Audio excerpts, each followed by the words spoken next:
High viewers. Ramesh Vishwas Kumar or Vishwas Kumar Ramesh ఎవరితను?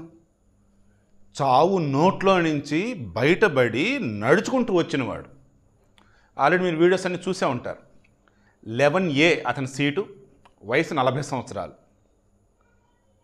Flight runway మీద నుంచి take off అయి వస్తున్న మూమెంట్లో ఆల్టిట్యూడ్ పైకి వెళ్ళాల్సింది పోయి కిందకు వచ్చేసి ఆ బీజే మెడికల్ కాలేజ్ హాస్టల్ని గుద్దుకొని బ్లాస్ట్. ఆ మూమెంట్లో ఎక్కడక్కడ విడివిడి భాగాలు పడిపోయాను. అలా పడిపోయిన మూమెంట్లో ఒకచోట అతను కూడా పడ్డాడు. స్పృహలోనే ఉన్నాడు కదా, ఇమీడియట్గా లేచి నడుచుకుంటూ వచ్చేసాడు.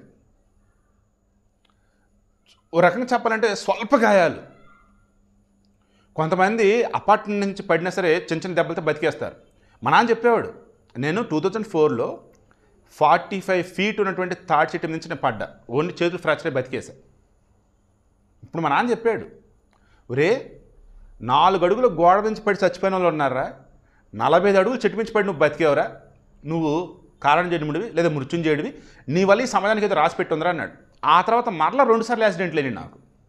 ఆ 2 సార్లు చావు నోట్ల నుంచి బయటపడ్డా, 3 సార్లు అయిపోయినాయి.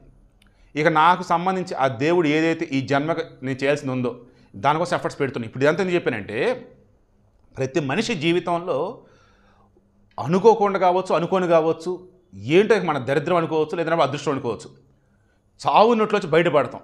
ఆ తర్వాత మనం వేసే అడుగు, చేసే పని ఎక్స్ట్రాడినరీ ఉండాలి. దేవుడు కూడా మనకు సాయం చేస్తాడు. ఇప్పుడు ఇదంతా ఎందుకు చెప్తానంటే, ఇప్పుడు ఈ మనిషి చెప్పేదాని మీద బేస్ అయ్యే అసలు ఈ ప్రమాదం ఎందుకు జరిగింది ఏంటనేది తెలిసే అవకాశం అయితే ఉంది. ఎందుకంటే జస్ట్ ఇందాక క్యాటస్ డివోషన్ ఛానల్ 2వ ఛానల్లో ఒక వీడియో పెట్టా. అందులో ఆకాష్ అనే ఓ వ్యక్తి ఇదే ఫ్లైట్లో, ఈ డ్రీమ్ లైనర్ ఫ్లైట్లోనే ఎటువంటి టెక్నికల్ ఇష్యూస్ ఉన్నాయి, అతను న్యూఢిల్లీ నుంచి అహ్మదాబాద్ వచ్చి దిగేశాడు. ఈ ఫ్లైట్ న్యూఢిల్లీ లండన్కి వెళ్ళాలి వయా అహ్మదాబాద్. అతను అహ్మదాబాద్లో దిగేశాడు. బట్ దానికి ముందు ఆ ఫ్లైట్లో ఏసీ పనిచేయట్లా, ఆ ఫ్లైట్లో వచ్చేసి ఉంటాయి కదా ఎంటర్టైన్మెంట్ సిస్టమ్స్, అవి సరిగా వర్క్ చేయట్లా, అదన్నీ చెప్పున్నాడు. తర్వాత June 6, 2024 last year, next December 2024 అంటే లాస్ట్ ఇయర్ 2 టైమ్స్ ఇదే ఫ్లైట్లో టెక్నికల్ ఇష్యూస్ వచ్చాడు. అదే ఫ్లైట్లో లాస్ట్ 2 సార్లు టెక్నికల్ ఇష్యూస్ వచ్చినా సరే ఇదే ఎయిర్ ఇండియాలో పట్టించుకోవాలి.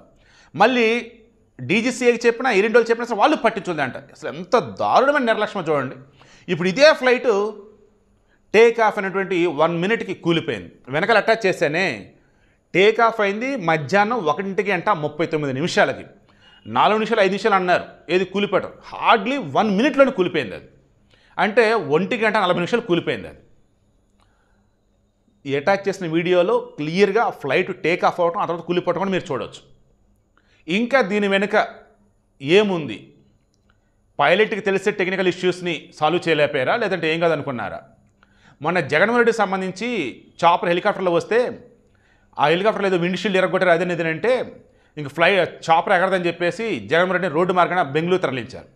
ఆ తర్వాత ఫ్లైట్ ఈజీగా తీసుకుని వెళ్ళిపోయారు. సరే, చాపర్ హెలికాప్టర్లో మరలా ఈజీగా వెళ్ళిపోయారు.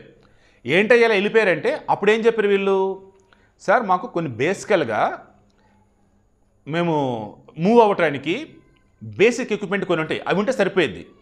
అలా ఎక్కువ మంది సిబ్బంది ఉన్నప్పుడు ఉండాల్సినవి అయితే లేవు, అది నార్మల్గా మేము వాడికి పైలట్ వరకు తీసుకుని వెళ్ళిపోవచ్చు, అవి ఉన్నాయి, అందుకే మేము వెళ్ళామని చెప్పేసి అన్నారు.